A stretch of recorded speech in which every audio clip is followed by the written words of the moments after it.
다 우도 그래다 까끌어라 팜질러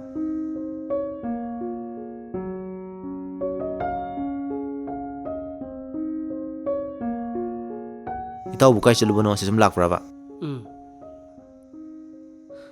kaya hainin ng bu sung kwere raba kaya no si lahir kaya hainu itaw yukain itaw hana nangangang na bangam ingay di pauk siya sasat pauk na ramani ay ju kaya hainu kang drene farasya nang hainin ito ay siya magkulong alok togi nang hainin ito adole hayar ko ngak pamamu ko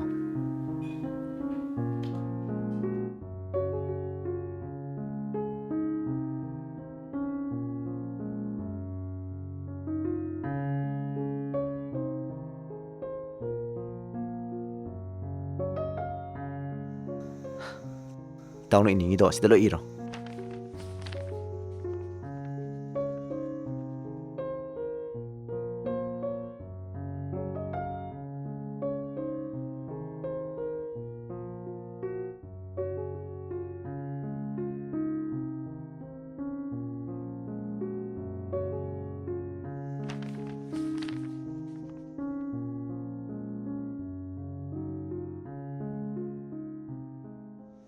isanabu silayo habrani ta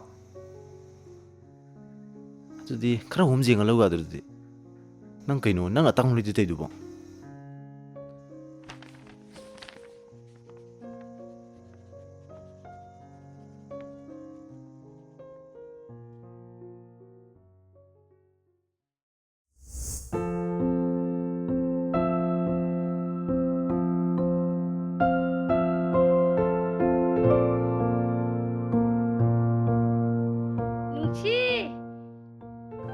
Hiyangei domsa nangi PG lakthok rani ai haima ai di kaw ine hoi domsa ai lawba laklage somda ai khoi ta so mung laksandana leire ta cho ai domsa amagi washing machine da phi khara suram bane bako adu amta lawthoge ko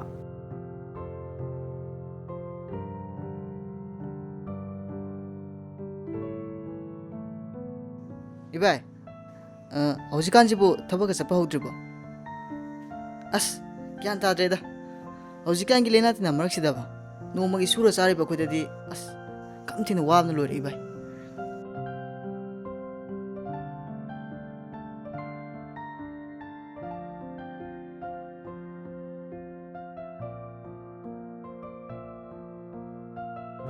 ताचो अदो चकौबसे खुदोल काटी याम चाव लेरुनुको aduga tasawna thongba nga atoibodo mahawga loi kawgre adu chageba adu thongbiramuko kawine tacha ai cha amta lolukige ngaktang phambiramo thakho gaino ai haipetang ne lolakke sa glass amdadi thakho kaino ibai hoi bai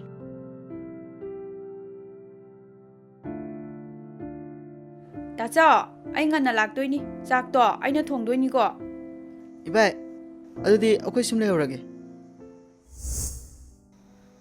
sigi ora isangibu tawdiabrane ado sendudi khoi pabung silaiti horem pabung do halaga loksilaga hayeng do antana sarasibani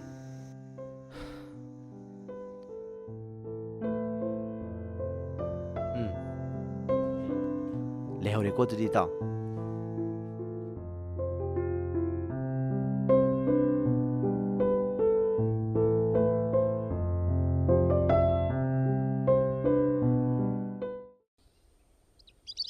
nang muloi dribane matam sia yaurene channa bada usilo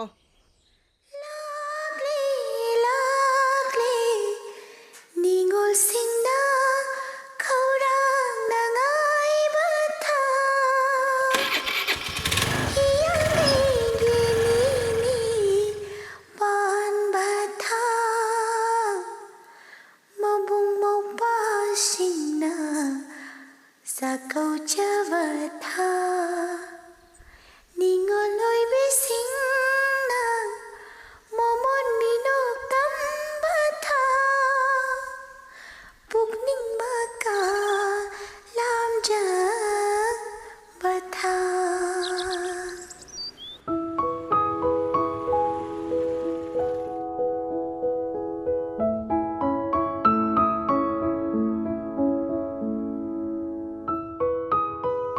Ibai thong thau chain to dini ise se la lai mani ade ai haidon tor ge phamra ge bai ado ai ren ngata lo la ge ko Hoi.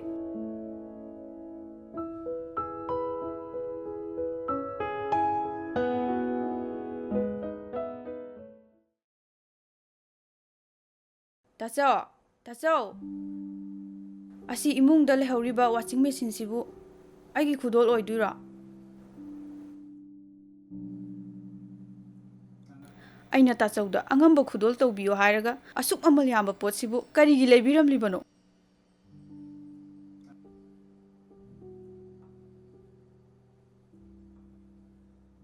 Tacho, asuk yamba sel sibu nang kadai dei puthoga lairuge haba. Se, hayo ba tachau se.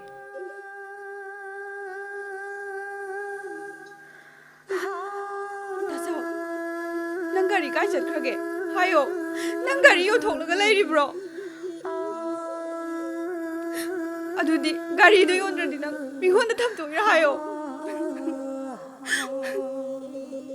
Aina tachauda angamba kara tawbiyo hairaga asuk mamal yama possible karigi leibiramlino tachau.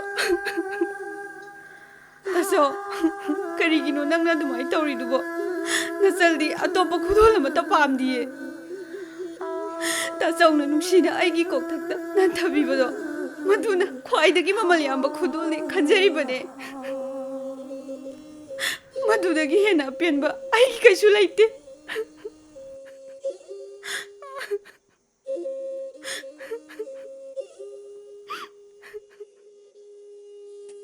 Tachau, nang matungda sumai tawdabo radi ai chakauba amta laoy.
Ado, tamo, washing machine sidi kamaina puni. kai go sim sin haja nan ni bai de leyu haira As, natte mi. Tachau na aigi nena magi gari ma leijabado thamtoga leibiramini. as ibai kedu wa sim sin leyu no Aina su matungda sumai tawrabadi ai matungda chakauba amuk hanna laoina hairamlibani. as ibai nungsina ai sai bani matun sumai to bin ko sago bai sin lo wan those kudon so butam sida wena mangale adu si mata ta nati corona lai chiram su leyu ban supon no pon khang de loi wanar matam sida ibai na tyam tam wasim no kedu leyu no ibai adu ibai matang di to biru no ko adu ibai lamsi prana banate nungsija ai han yimda thadramage aduga garim lawraga ibai gi washing machine ja ai m law laksar gi bai adu di bai akhoi mu chacharu ki gi Tachau, ai amuk chalukhige ko.